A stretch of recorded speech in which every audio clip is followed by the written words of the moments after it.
Be ready to go right at the top of the hour.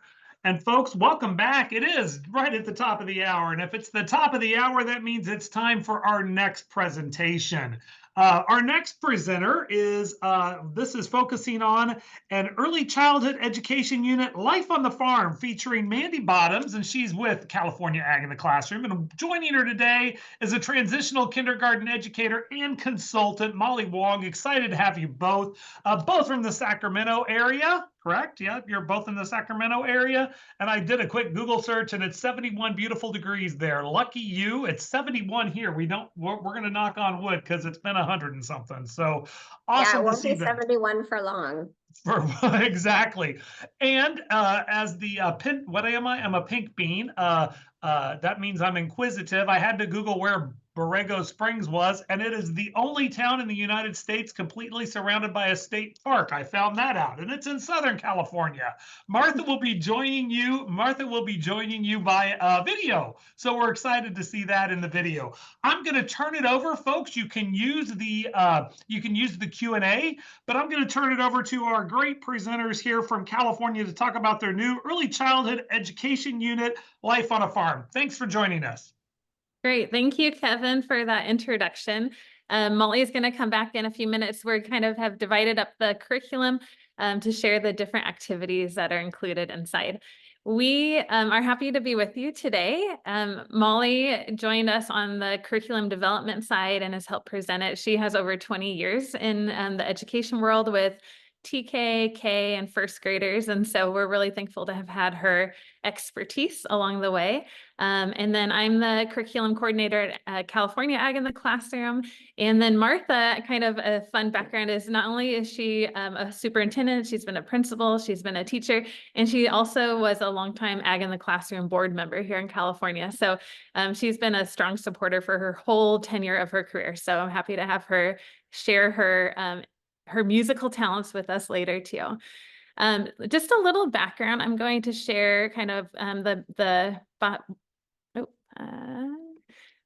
how we came to developing this curriculum, if I can find it. This curriculum was originally developed as part of a National Ag in the Classroom grant. And I can't find where that screen went, so I'll just share it out loud. And actually, we've got a big gray box now. I'm not sure what we're seeing, but we got a big gray box covering. If I can find it. Oh, I don't know. Let's see. Hold on. We'll try that. We developed this curriculum originally with a grant from the National Ag in the Classroom organization, and our big dream for this was to help address a couple major needs. One of those is that in California, and I've heard this is true in other states as well, we are in kind of towards the end of rolling out a universal transitional kindergarten program. So that means that in the next 2 years, all schools will offer, all districts will offer a year of school before kindergarten. So the idea that the school experience is getting longer will be something that's adopted statewide. And they've done a lot of studies about the needs that this will create. And one of those is adding a significant number of new teachers to the workforce. And also we thought, hey, new teachers are always looking for free resources to get them started. So we would love to offer that to our new TK teachers. The other one is that from my personal experience of teaching my kids through homeschool is that there is a big need for accurate units on agriculture. So when I started researching what was out there, I found a lot of old MacDonald had a farm type experiences. So this idea that, you know, there's a couple cows, a couple chickens, they might grow some corn for those animals, but it didn't really give a very accurate picture of modern agriculture. So both of those things together, we said, let's give our youngest learners, those 4, 5, 6-year-olds, a very age appropriate yet still accurate view of what agriculture is. And that's how we kind of set out on this adventure. So let me show an overview. Kevin, can you go, if you haven't already, can you put that unit, the link to the unit in the screen? I'm sorry, in the chat. I did. I put it in the Perfect. chat. It was back under, it should be under your answered things at 10:45. It should already be there. Thank you. So if anybody wants to follow along with the unit themselves, I have a paper copy here, but but there's a digital copy that Kevin put the link to in the chat box, so you can follow along if you ever get lost. So we won't be going to the actual pages very often just because there's too much back and forth, but you can certainly follow along on your own computer through the PDF. So our goal today is, I feel like once you have seen activities, you're much more equipped to use them in your classrooms or your educational settings. So our goal today is Molly and I are going to basically give you a quick tour of the unit. We'll go through each of the days and then we'll briefly highlight what the activity is and how it works. So our hope is that by the end of this presentation, you are able to at least do some of the activities and have the confidence to do them in your classroom. The overview of the unit, it's divided into different days. Of course, these could be spread out over several weeks, however the teacher wanted to implement it. But basically, it starts with day one, all kinds of farms. It's this idea that most farms are not growing 100 different things. They're specializing in a very few number of crops or livestock animals. Day two really takes a big look at those animals on the farm. What do they produce and what are they? And then day three looks closely at the crops on the farm. So we kind of divided the two, the different types of farms like that. Day four is machines on the farm, because we all know that, 4, 5, 6-year-olds love tractors. So that seemed like an important thing to include. And then day 5 is thinking about how grateful we are for the contributions of farmers. And then going across the top there, each day has a circle time activity that teachers can do with their students, a literacy activity, a math activity, and then something that I would call it other. It kind of tends to be science, social studies, or art. So those are the 4 activities included with each day. All right, with that, I think we'll jump into the first day. And we do have kind of in the middle, we put some time for Q&A, so we can stop there and do that as we get going. Okay, I'm going to start with our first day, which is all kinds of farms. And our first thing I would like to show you is that each day we have a book that corresponds with the activity. So this one's all kinds of farms. And then we felt like it was really important to include these vocabulary cards that have words from the book. So the words from the book, and then on the back, we've included some questions that teachers can ask. So I thought this would be really helpful as you're sitting with your students in circle time. You can say harvest is when farmers pick the food that they grew in their fields. It's all in the back here. And you can ask the students questions like, have you ever harvested your own fruit and vegetable? And what was that like? So each day includes these cards, and we'll kind of walk through those as we go. The other circle time activity for the day is a song, and we're going to come back to that because it's a good transition, and Molly will come on after. So we'll do the song at the end, but I can share the literacy activity with you, which is a sensory bin based literacy activity. So I used to have a big bin of rainbow rice, but I've since put that away. But you can imagine a bin of rainbow rice or whatever filler you want to use as your sensory bin. And then inside you place magnetic letters that you can purchase at any educational supply store. And then the unit comes with a number of different crop cards. So we have, these are specific to California, almonds and dates, but there's a wide variety of the cards inside. And then once the student is exploring the sensory bin, their goal is going to be to find a commodity and then find the matching letter for it. And once they're able to make a match, it comes with a little worksheet that you can have next to the sensory bin. They take their crayon and they're going to color in the letter that they found. So it's a bit of a scavenger hunt as they look for the different crops and also learn about the different letters. So that's the literacy activity for the day. The math activity is an interactive reader, so pretty simple, but still fun. And it's called Counting Crops. So the students will receive these books, and then with the teacher, maybe in small groups, they're going to color in or trace the word 1, color the apple, trace the number, and then fill out the 10 frames. So they're using their learning about 10 frames, especially here, but also practicing writing their numbers. And so it goes through all the way up to 10. With 10 almonds.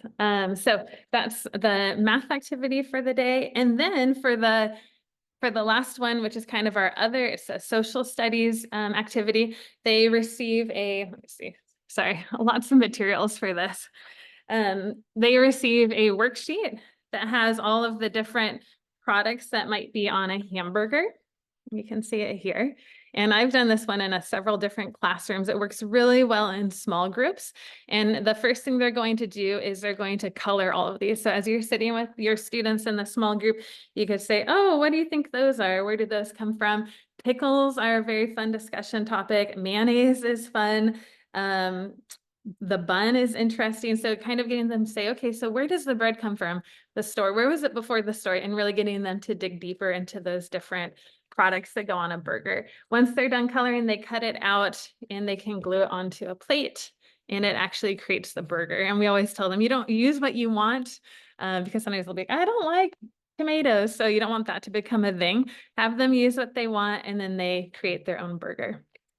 And then we will transition to our video of the song.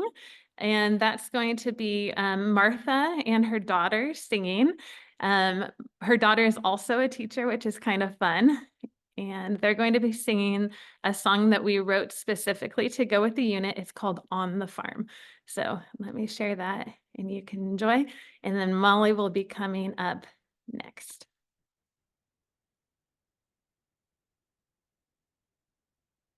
Broccoli rolling from.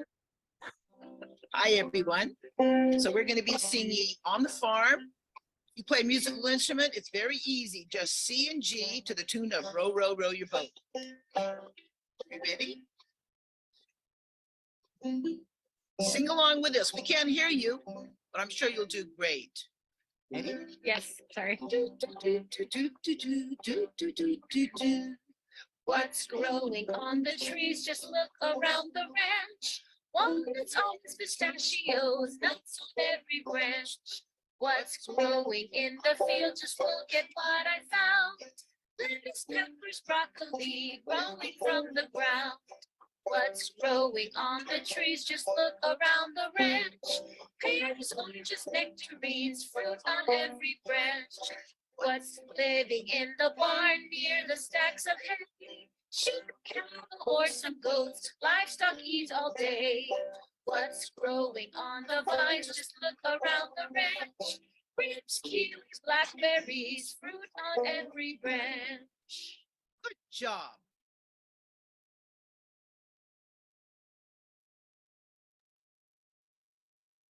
Thanks, Mandy. All right. So day 2, we talk about animals on the farm. The kids really love to talk about all the animals that they think they know on the farm, but we get to go a little bit deeper. It starts out with this book called Farm Animals, and it goes through a variety of animals, a day on the farm. This was a really neat book. This one was a little bit longer in terms of discussion. So we actually, for TK, we broke this down a little bits throughout the day, which they all really enjoyed. After that, let's see, what of the circle? We have our cards here. We've got beef, cattle, pigs, poultry, sheep, and then crops. So those are some of the things. And like Mandy said, we've got questions, definitions and questions on the back. One of the circle time activities whole group activities. I actually ended up in my classroom doing this as a small group, but we had picture cards just like this. And we glued those onto a piece of paper. You could also do this in a pocket chart really easily.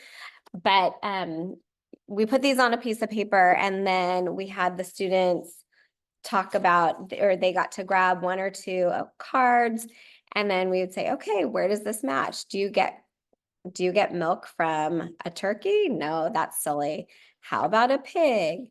Then, we would match it to the cows. So you can do that. And then they glued it onto the piece of paper and they got to color it.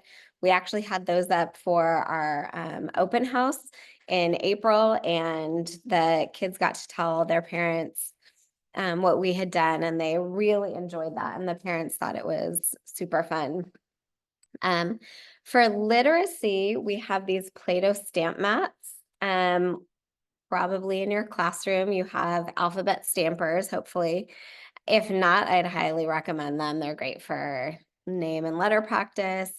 But what you would do is you would take Play-Doh, have the kids make balls. This is great fine motor as well. Have them make balls. And then we would put these onto trays, and then they would put their balls underneath each of the letters. So they would go 1, 2, 3 balls, and then they would squish it with the alphabet stamper. And so then they would spell out the word cow or the word duck, etc. You guys get the picture. For math, we have something called a feeding time cooperative game. And so this is our little barrel. Inside there are Unifix cubes. You could use any cubes that you like, Linker cubes and such. And the children take turns. We've got these little cards right here. So as you can see, this is an animal, and there's the number 2. And so this helps a little bit with number recognition and counting as well. Anytime they choose an animal, they remove cubes from the barrel. And then if they get a crop, they get to put cubes into the barrel. So it's like this give and take, so that they see that raising animals doesn't just mean profit, but they also have to spend money in order to make money, right? And then the last activity is cowhide art. And so you just take paint, and they can use droppers, they could use small paintbrushes, and they kind of make it look a little bit like cowhide. So those are some of the fun activities for animals on the farm. Now we have a video of a sheep farm. So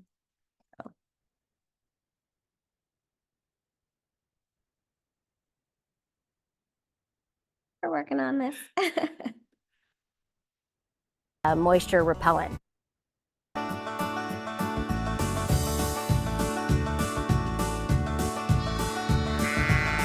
My name is Elisa Noble, and I own Millertown Sheep Farm here in Auburn, California. And as you can hear, we have assistance with this video today. So this lamb's mom is out here somewhere, and so they're talking to each other.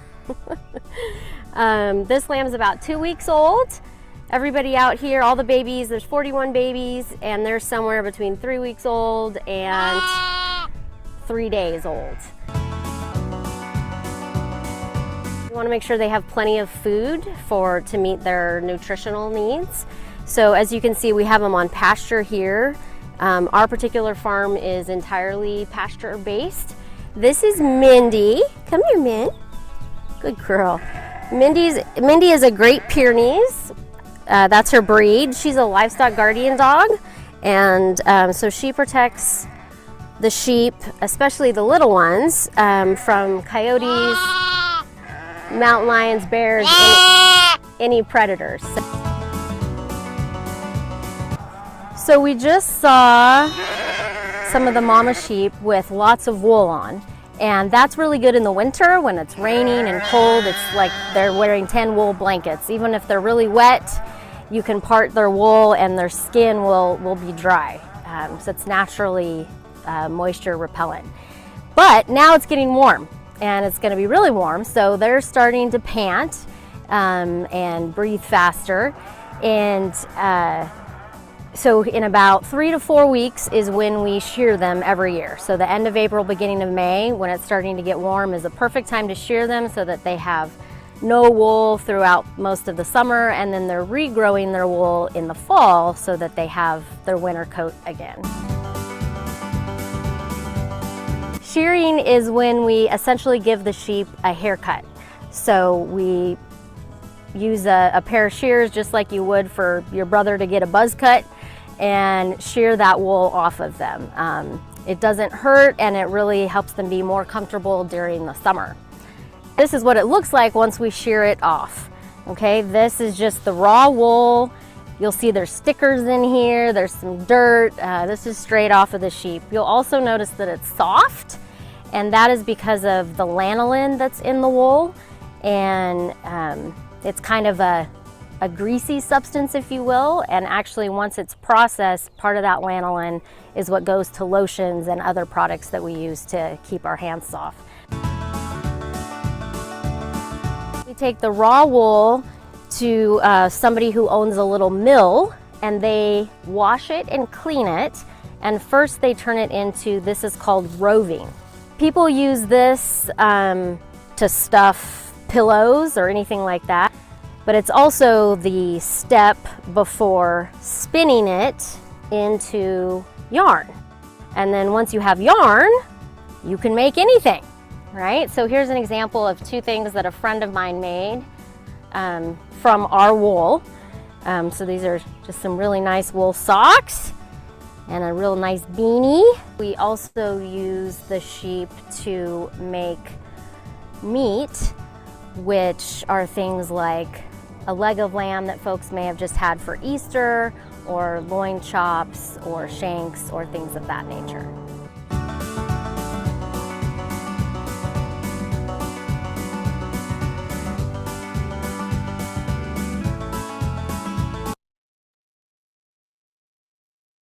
All right, so that was one of the videos that we produced to go along with this unit. It works really well with the animal on the farm. It is tricky to get the youngest learners out on actual field trips because of safety issues, transportation, all of that. And so our goal was to create a virtual field trip where they could experience at least some of the sites on the farm, maybe not all the other things, but to get a look at that. So we'll have another one of those coming up after our next day, which is all about the crops on the farm. So Crops on the Farm starts out with a very specific book, but I'm sure most of you know about Gail Gibbons. She has a number of excellent books about agriculture, but this book was chosen, even though it's just on apples. We thought it did a great job of focusing on the idea that most farms feature one kind of commodity or vegetable crops, one type of commodity that is being produced there. And this follows one type of crop very well from the farm all the way to the table. So this is the book that goes for day number 3, which is what day we're on. And then just like all the other days, we have our vocabulary cards, which help students learn the words from the book. Have you ever seen trucks moving crops or animals? What were they carrying? What do you notice about this photo of a dormant tree? So there's different questions, like all of them that you can ask. And then while you have all your students together, a whole group activity, there's a template for an anchor chart that the teacher can draw on flip chart paper. And then the students help identify where crops grow. So they can either say or draw crops that grow in an orchard, up here in the trees, or in the field. Those are kind of the two big categories that we talk about in this day. That one was fun to do. And it was amazing to see some of the misconceptions about that. So it's a great opportunity to help them, work together to see, have anybody else seen, carrots growing in a tree? And they can kind of help guide their peers along. Okay, and then we have our literacy activity for the day. And this is a sequencing activity, which is so good for both critical thinking, but also having them start to use some of the language that they will use once they start writing compositions in their classes. And so they receive, this is another really great small group activity, but I've also done it on PowerPoint where they see 3 different pictures of a crop in production. And their goal is to put it in the right order. So they can work together or do it on their own, and they can say, well, I don't know, which one do I think is first? Well, probably on the tree first. And then maybe after that, they're in these big bins. And then maybe they go to the store. And to be honest, I mean, if they're totally wrong, you can help correct them. But they could say, I think these bins are at the processing plant, and maybe the truck is taking it. The whole point of this is to get them talking and reasoning. Once they have it in order, they can tell you about their picture. So they're practicing those oral language skills. And then I also really like to encourage students to use those words first, next, last, or other variations of that, so they can practice that, because once they start writing, they're going to be using those words a lot. So that was an example with oranges. Here's an example with on an apple farm. So we have the tree might be barren at first, then it blooms, then it has apples. But guess what? Another student might say, first it blooms, then it has apples, and then it's barren. And another student, you can see how it's because it's cyclical, there can be a lot of conversation. So another life science skill right there, understanding how cycles in nature happen. And then finally, because we're in California, we have one about raisins on the vine, then they're drying, and then we see them at the store. So I think the most important part of this is not necessarily the order, but in the language that they're practicing as they do the activity. So that's the literacy activity. Next, we have the math activity. It's called Farm Story Mats. And there's 2 different mats that you can choose to do with your students. There's one in the field and there's one in the orchard. So let's pretend we're doing the orchard with our class. And then there are a number of different word problems that the teacher has that they pull a card out and they read it to their students. Here's an example. On the orchard mat, it says there's one bee pollinating the orange blossom on the tree, and they use their counters and they can put the bee on the tree. And then 4 more bees join them. Molly's going to try to be extra hands for me. So you can get the picture. So we've got our 4, and then they count them and answer the question, how many bees are pollinating the tree? So for each story mat, there's addition, subtraction, and then there's a multi-step problem, which is helpful, especially for those older kindergarten, 1st grade students. So that's our math activity for the day.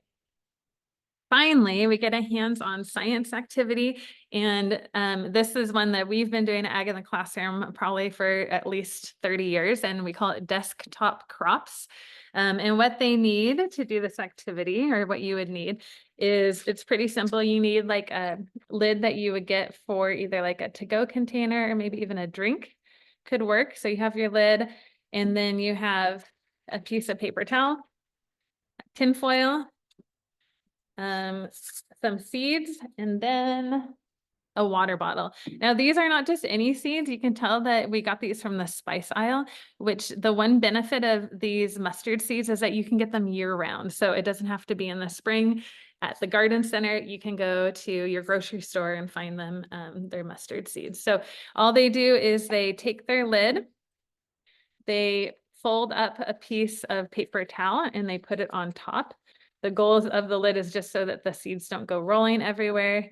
They take a pinch of seeds onto the paper towel. They spray it with their spray bottle until everything is damp, but not too wet. And then they cover it up well with their piece of tinfoil.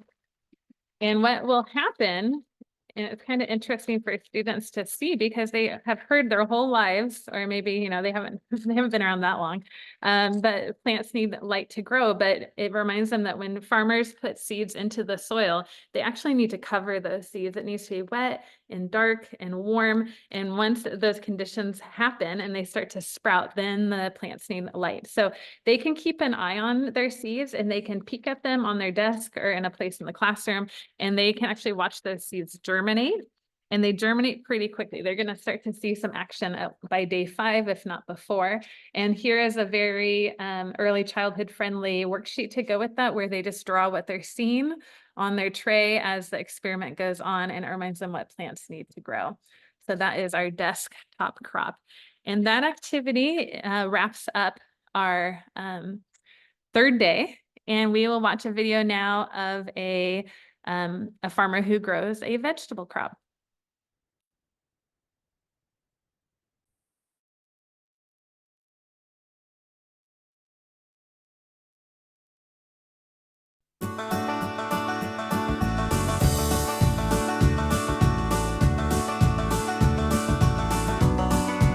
Have you ever wondered where your salsa or pasta sauce comes from, or your ketchup? Comes from tomatoes, right? Tomatoes look like this. But this is actually our tomato field, and we're gonna show you how it starts. These are baby tomato plants that we're planting today. My name's Tommy Bottoms, and I'm a tomato farmer. I'm gonna show you how we plant tomatoes.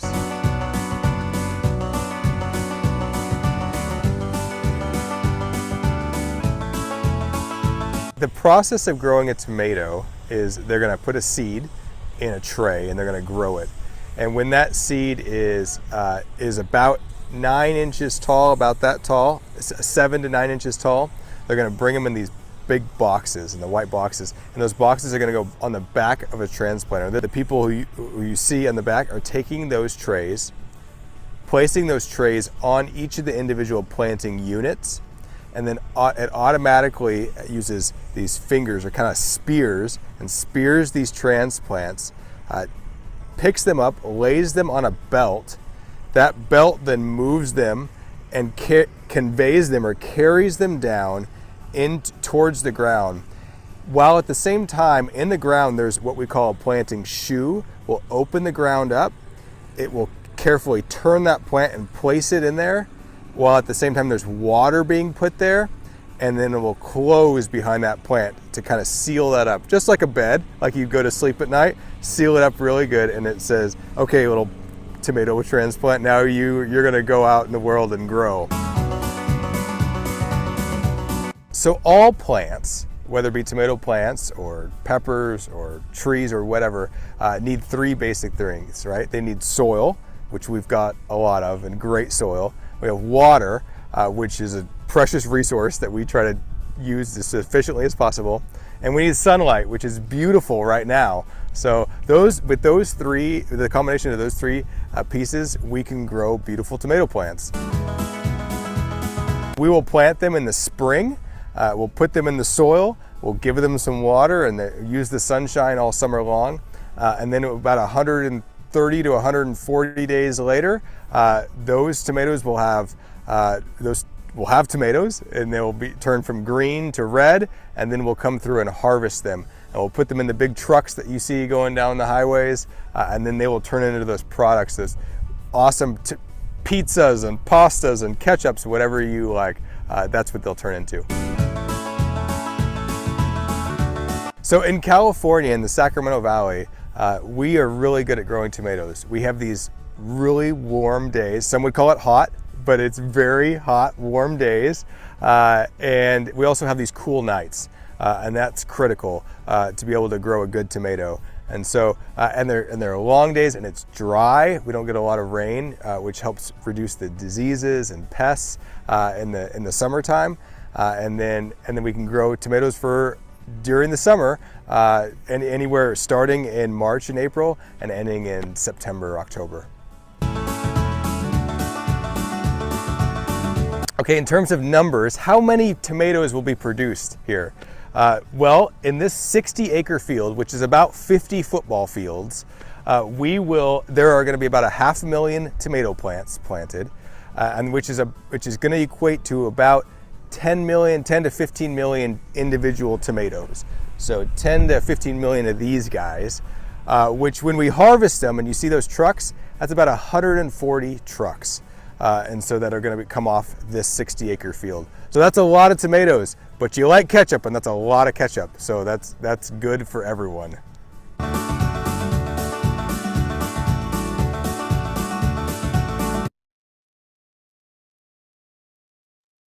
All right, we have built in just a little bit of time to touch base and see if there were any questions that had come up during the presentation. So I think, I don't know if we can see. If you have a question that you've been wanting to ask, you can ask it now or towards the end, but we are happy to answer any questions that you might have.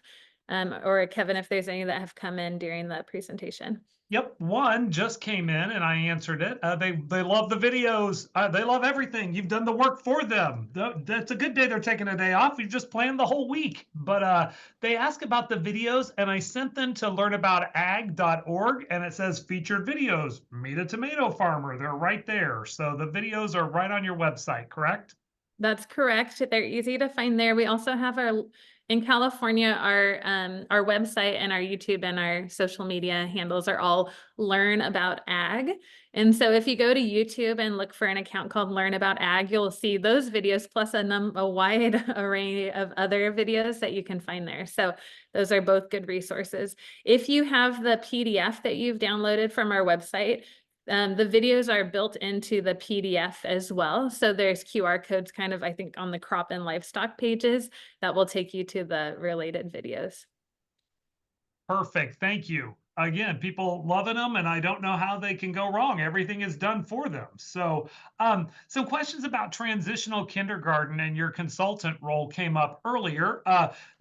Some people didn't know about transitional kindergarten, so you want to explain that just a little bit. Sometimes things start on the coast and work their way in, or different places. But describe your classroom just a little bit, if you could. Yeah, so transitional kindergarten started out because California used to have, we used to allow children the age of 4 to start kindergarten, but they had to turn 5 by December 2nd. And over the years, they realized that it wasn't exactly appropriate for them to be starting so young. And so they pushed the date back to September 2nd. So transitional kindergarten came about to help with those children who maybe hadn't been in preschool. And so those who were turning 5 between September and December. And they kept, and they did it so that it would be, the cutoff was December, November, October, September. And in the meantime, during that time, the governor and early childhood educators really have been pushing for the ability to have younger children in the classroom earlier. And so now it's transitional kindergarten, but it's also called universal pre-K. And it just gives children the age of 4 a chance to be in the classroom, not necessarily to be pushing academics, but to give them those social skills that are needed so that they can be successful, are more successful when they get to kindergarten. So, they've already done a lot of the basic social skills. And some, like we do a lot with letters and numbers. So it gives them kind of those basic knowledge skills. But it also just really prepares them so that they're not just coming into a classroom full of children and have no idea what to do. So, we're teaching them how to use scissors and how to hold a pencil correctly and things But like that. going along with that, can you share a little bit about why agriculture? Why did you pick a farm unit? What's the tie there? And I wish I could have asked I wish I could have asked your former superintendent, but the same thing. Sometimes, hey, it's transitional or pre-K. But why are you talking about farming? What's the draw for the students? Farming is great because, we're in California, and so there's ag everywhere, with the exception, I guess, of cities. But everybody needs to eat, right? And so there's this constant dialogue between parents and children. Where does food come from? Where does our food come from? And what's this? And, ick, I don't like that food. But, they might be like, I haven't developed a taste for pickles, but I enjoy cucumbers. And so, it's that give and take. And so just teaching the children where their food comes from. And the other thing is that, especially in our area, there's lots of farms. You see orchards, you see cattle, you see that just driving down the freeway. And so children, they love to ask questions. And as my girls were growing up, we would be driving down to Southern California to go to Disneyland, but they would say, what's on that tree? What's on that tree? And I'd be like, I don't know. And so it's just one of those things where children, it's just their natural curiosity. So the other thing is they love tractors, they love trucks, they love, and so we're incorporating, we're doing letter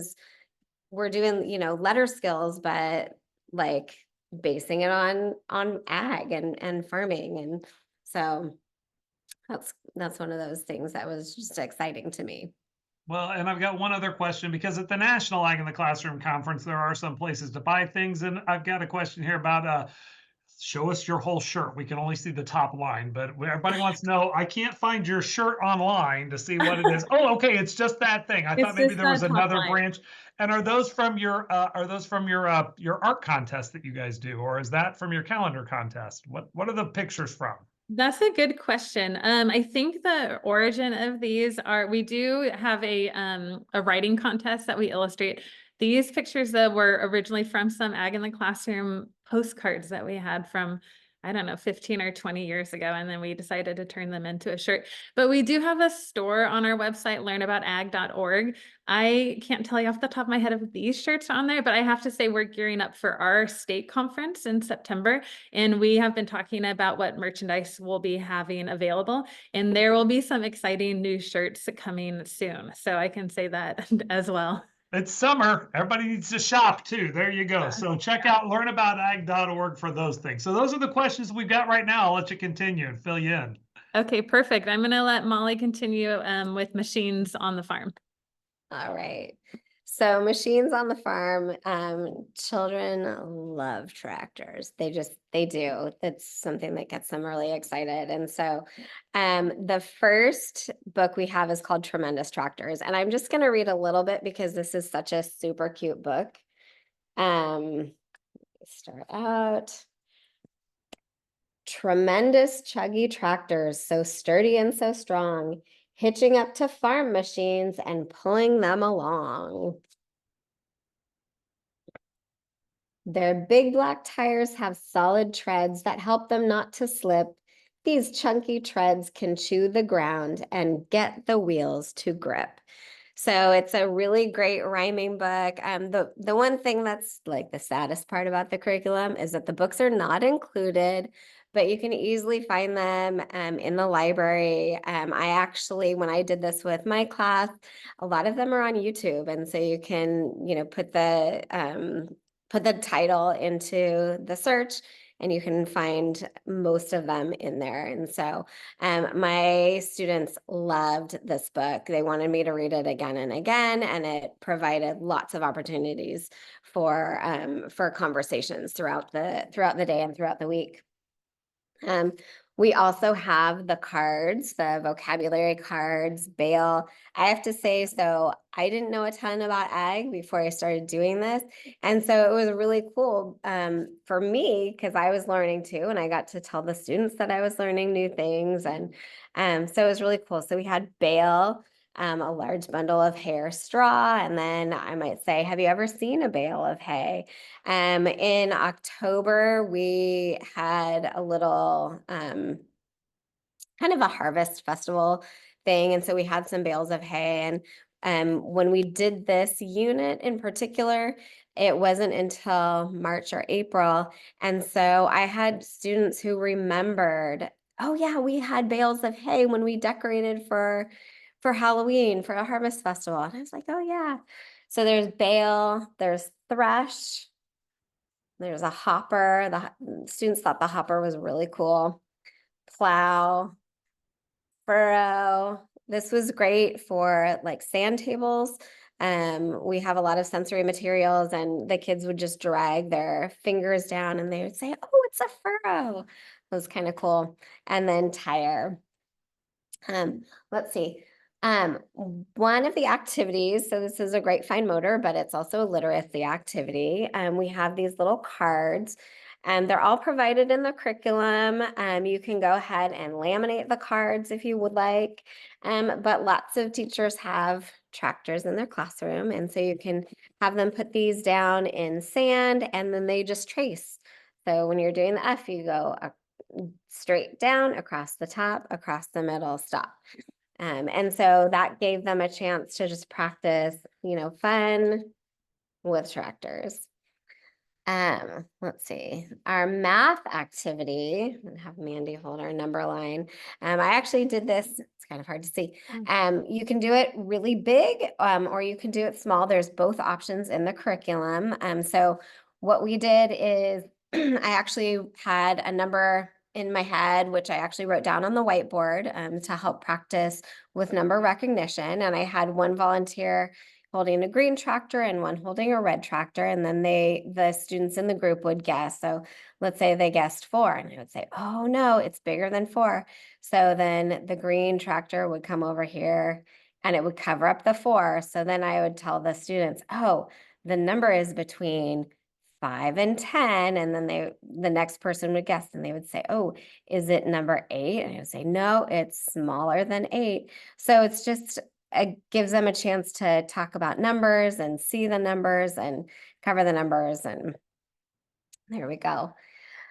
finally, the last project we had, this was our art activity. So all of these pieces, again, are included in the curriculum. You just copy them, and depending on the age of your students, you can have them cut them themselves. We prepped the materials for them.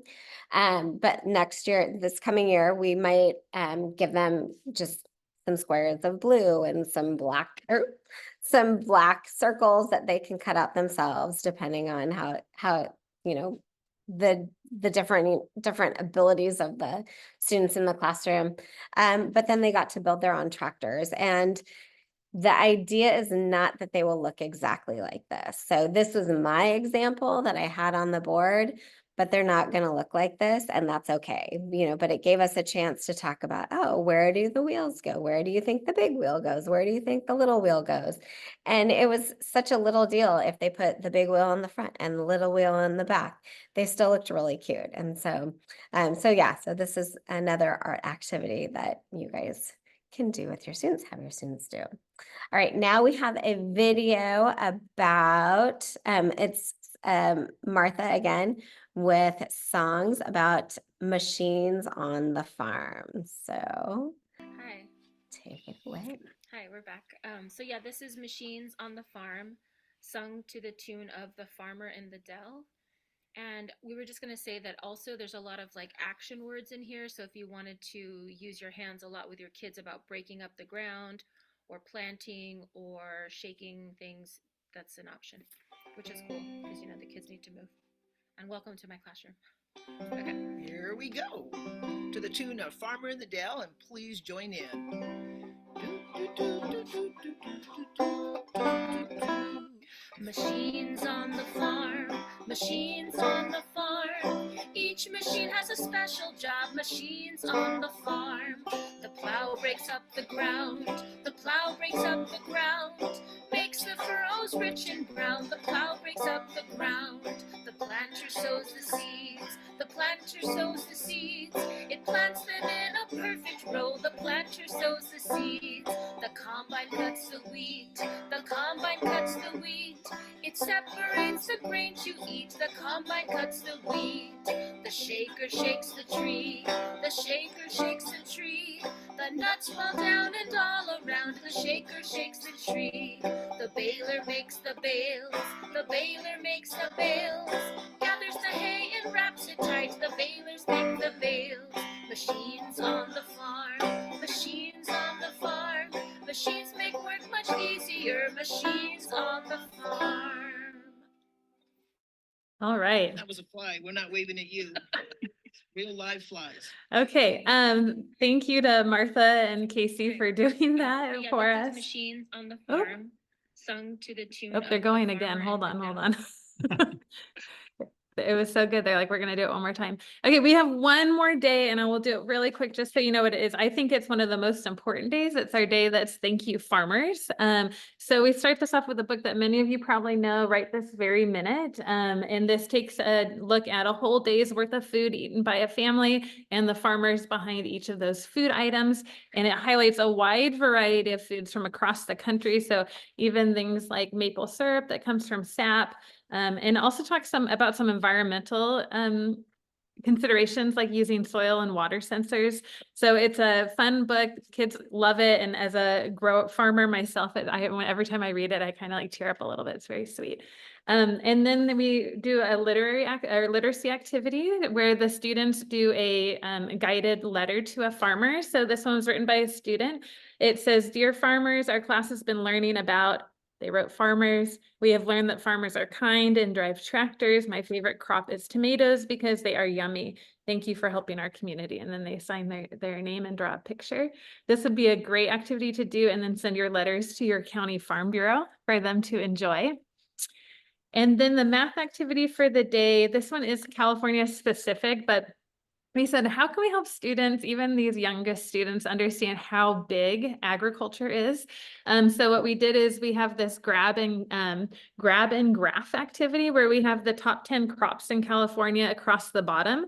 And then included in the curriculum are the corresponding tiles. So you put all those in a bag. And as you walk around the room and have students help you pull out a tile, every time you pull one out, there's cattle and calves. They color in the box on their graph. So they're following along as they do that. So in the end, it's always fun to say, which one do you think is the top crop? And they'll be adding their boxes up and they'll be like, oh no, it's neck and neck between these two. And then in the very end, they'll be able to see what are the top crops. And each of these tiles represents $1 billion. So it's big numbers. And then the very last activity, which is a unit review, while the students are out at lunch or at break, there's these little cards that you put around the room for a scavenger hunt. And because we're talking about that, you know, a farmer might grow all almonds, or they might have a pig farm and produce only pigs, you put, you know, 10 of these together, 10 of these together. And when the students come back in, they work in groups and they, oh, that's not what they have. They have one that looks like this. And they go around, they send one representative around the classroom to find a card. They bring it back and they figure out, where does that card go? Is this something that's produced in a field, in an orchard, or in a barn? And so they put it in the right place. And then once they have it completed, they can discuss it. So it's a nice review of the whole unit and helps them, you know, pull all that knowledge that they've learned through the previous days.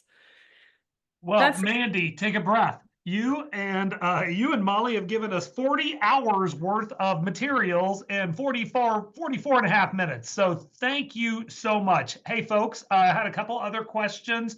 Go to learnaboutag.org. Learnaboutag.org. Everything you want is on there. You can find the shirts under purchase stuff. You can find the videos. It is all there. You got a week planned right here, so you could do it anytime. Here in Illinois, we're going to have to substitute corn for dates. I just have a feeling, but you know, we do grow some specialty crops as well. But with that, thank you so much. People are saying the vocabulary cards, excellent presentation. Lots of great kudos to our fine friends from California. We wish you guys good luck. And now you've got to get ready for your big conference coming up in just a couple of weeks too. So with that, thank you so much to our fine friends from California sharing with us about their new early education unit. Really appreciate them. Again, this is sponsored by the National Ag in the Classroom Virtual Conference. Is sponsored by both BASF and CHS. With that, I'm going to end the recording for this, and we'll see you again at the top of the hour. Thanks so much.